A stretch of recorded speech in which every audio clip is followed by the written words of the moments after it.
بسم اللہ الرحمن الرحیم۔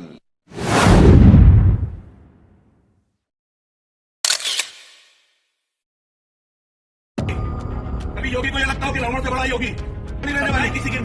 داسنا شیو شکتی کی اسپیچ اب نئے وواد سے جوڑ کر وائرل ہو رہا ہے۔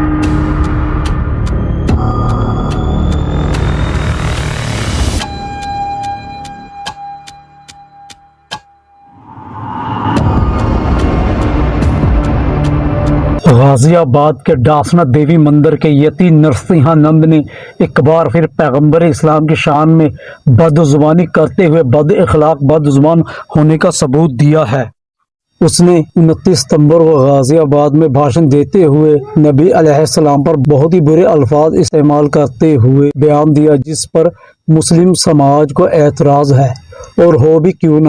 اس کے بیان اور لہجے میں دیش کا ماحول خراب کرنے والی باتیں تھیں، جس سے مسلمانوں کے مذہبی جذبات کو ٹھیس پہنچی ہے۔ اس سے پہلے بھی وہ کئی بار گندی زبان سے ناقابل برداشت باتیں کہہ چکا ہے۔ اس پر مسلمانوں کی مانگ ہے کہ اس پر کڑی سے کڑی کارروائی ہونی چاہیے۔ یہ مانگ کرنا جو کہ ہمارا قانونی حق بھی ہے، مگر پولیس کی طرف سے نہ تو اس کی گرفتاری ہو رہی ہے نہ کوئی کارروائی، الٹا مسلمانوں کو ہی گرفتاری اور کارروائی کا سامنا کرنا پڑ رہا ہے۔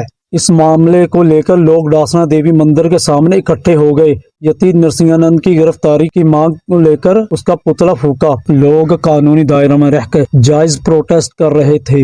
اس دوران پولیس کے دوارا ان پر سختی کی گئی۔ پروٹیسٹ کرنے والوں پر الٹا ایکشن لیا گیا۔ جہاں سڑکوں پر اور گراؤنڈ لیول پر یہ سب کچھ ہو رہا ہے، وہیں سوشل میڈیا اس سے کہاں دور رہ سکتا تھا۔ سوشل میڈیا پر بھی لوگ اس کے خلاف پوسٹ لگا رہے ہیں، جیسا کہ Alt News reporter fact checker Mohammed Zubair کا معاملہ ہے۔ انہوں نے سوشل میڈیا ہینڈل پر یتی نرسنہانند کے بیان والی ویڈیو کو پوسٹ کیا تھا، تو انہی پر بھیڑ کو بھڑکانے اکسانے کا معاملہ درج کر دیا گیا ہے، اور جو کچھ یتی نرسنہانند نے کیا اس پر پولیس کی ابھی تک کوئی کارروائی نہیں ہوئی۔ یہ سب کچھ سی ایم یوگی آدتیہ ناتھ کے بیان کے بعد ہوا۔ حالانکہ انہوں نے کہا ہے کہ کسی بھی مذہب یا مذہبی شخصیت پر ٹپنی کرنے والوں، ایش نندا کرنے والوں کو بخشا نہیں جائے گا، ان پر سخت کارروائی ہوگی۔ یوگی جی، ہم بھی آپ سے مانگ کر رہے ہیں کہ ایسے لوگوں پر کارروائی کریں، قانون کو حرکت میں لائیں اور دیش میں شانتی کا ماحول کو قائم کریں۔ قدم اٹھا سکتے ہیں، آپ سی ایم اور پاور کے اندر ہیں۔